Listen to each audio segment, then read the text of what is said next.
Okay, this is another series video for the bone stock derby car. As you can see, I already got the gas tank out, and I'm going to go over the boat tank and that here in a moment. But first, I'll go over the gas tank, how I removed it. You see the spout out the back on most of these cars. It's under the tail light or license plate. There's where you fill the tank.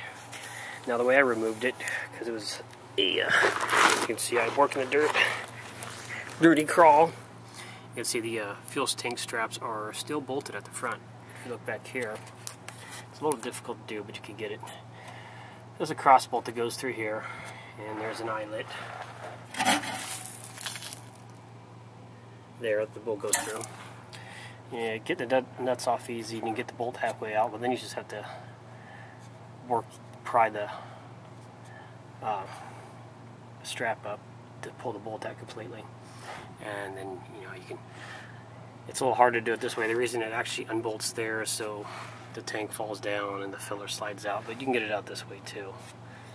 I just did it this way because I didn't really want to crawl into the car. But anyways, I will have to take the straps out and save them, even though I got a ton of them, because the next step, and you can see I just cut the fuel lines.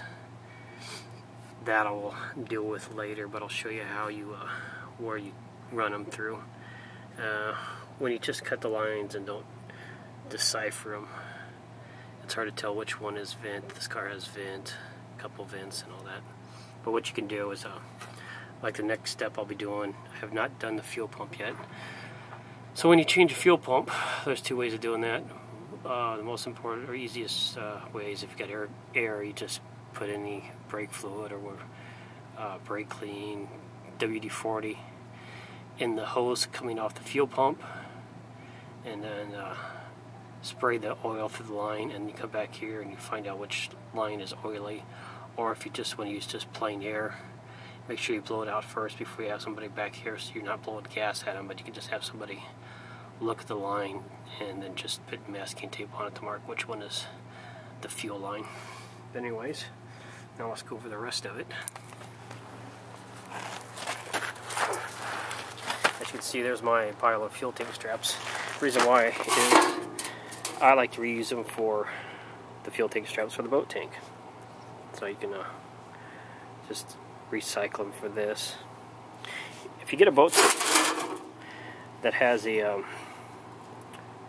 fuel gauge that might be busted or something, don't bother throwing it away, as long as the tank ain't completely rusted junk.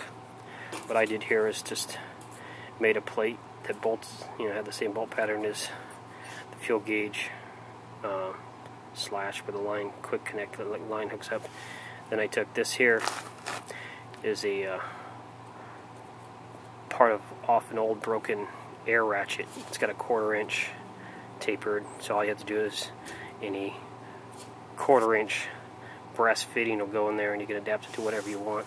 I adapt mine to steel line, and you just weld it to a piece of tube. Make sure you get a good weld on there so it doesn't suck air.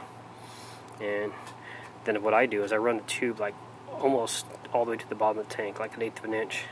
If you're worried about it sucking anything up, you can grind a slight groove in it. So you grind a groove like across this or whatever in the tube. If a leaf or something get in there, it won't suck to it because it'll have the air on the outside. Yeah, you'll lose a lot of fuel, but if you get some fuel, it's better than no fuel. So that's what I do, make my own fuel pickup on these older tanks. This is the first tank I ever ran, so it hasn't been ran in years. Surprisingly, some of my new tanks are rusted, but I don't know if I took this one apart or took the gas out of it quick enough and it dried out. This thing is perfect for some reason, kind of strange.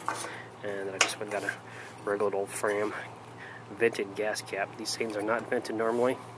They're vented over here, so that's why I changed the gas cap too. Now let's go on to the car. Where those fuel lines are, this is the just under the rear speaker tray. The frame's going to be mounted here. Sometimes on some cars there's another mounting bolt here, but I can't do that because it's a bone stock car. But anyways, this actually right underneath that is the coil spreader, and same thing over here. But anyways, attached to the frame right here, it actually comes up and comes back this way to where those hoses you've seen. So all I normally do is bust a big hole here, that big or so, sometimes weld a piece of pipe in it. But for what I do normally, I'll use the steel line. I'll run the steel line up, be careful not to kink it, and actually, like I said, I'll run the steel line off the boat tank itself, so I only have, like, you know, a little bit of rubber hose to worry about rotting or falling apart. Now on the inside, I already got the tank mount made, but I'll show you how you do it.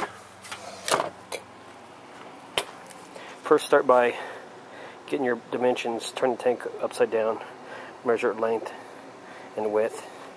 You can add a little bit extra so it doesn't fit tight. I add a little bit extra in, and actually I use just a gap. I make the measurements exact, but then I put like an 1/8 of an inch gap so it welds a lot deeper. Good, nice strong weld. Basically, like if you've seen the video on battery tray, same thing for my fuel tank mount. And then I'll use this piece here. The angle iron's going this way, so I can run bolts for the straps. The angle iron this is going pointed that way, as you can see, to support the tank. I'll put a few more, because I'm going to run this one higher than normal. A lot of times I'll just find a flat spot for it and leave it. You can see I didn't bother cutting the edges off this. To heck with it. But I'll put some straps pieces down, or so I can bolt it. This one's going to be completely bolted in, so I can reuse it. That way they can also bitch that it's welded to the car and making the car strong. It's just going to be bolted in. Like I said, just run your straps, cut your fuel straps down, or I've taken, when they're long enough, I've wrapped them all the way around the tank practically and bolted them together, but it's either or. As you can see, I'm starting to strip it out. I'm not going to build a battery box like that. I'm going to recycle a tranny cooler box, take the tranny cooler out and mount the battery in there, because it's my other tranny cooler box has the switches and everything already mounted to it. Plus, then I got a nice secure battery box that's got a cover, because they like to have a piece of rubber over the top in case metal of the car crushes in. And I figure with a bone stock derby where I can't have that many door bars, no dash bars, the really heavy duty diamond plate tranny box I got will protect the battery the best I can. Maintain any, if it does get damaged, to keep all the leaky fluids inside of it. As you can see, I'm starting to strip out the interior. Pour, tuck, and roll. That's the only sad part. I think I'm going to reuse the back seat, part of the back seat for the door padding there. And I'm thinking I'm going to rip the headlight downer out from my other derby car to cover the door padding that's getting sun rotten. Anyways, so I also scored. I want to take that seat out, right, because this car had power seats on both sides. You can actually, the way these mount, because they're so flat, they mount flat that way and flat against the seat. You can actually put those in older cars or modify them with other things and literally have power seats in anything. So well, there you go. I thought I'd show you with the second step on the fuel lines. Like I said, just right above there is where the fuel line's gonna, you can bend it up or run a hose down to it and right to your fuel tank. Strap it down and don't chain it like some people do, because they'll run a chain, but the problem with the chain is they never get it right, so the chain will slip off the side or the chain loosens up, and then all of a sudden you smell gas and the tank's upside down by your back seat. So I don't ever suggest running chain. The thing with the straps is also, I guess that's very important to tell you, is I'll use long bolts.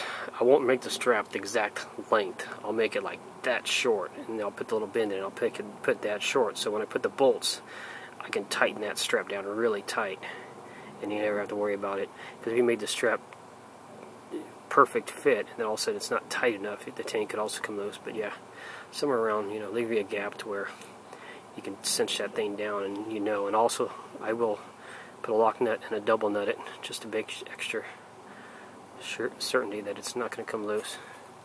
There you go. The car is getting there. Have not stripped out the interior yet, just because that's a big mess I don't want to do yet. Been working on other junk, but I do want to get the tank mounted in here and get the batteries mounted here so I can run it again. But there you go. See ya.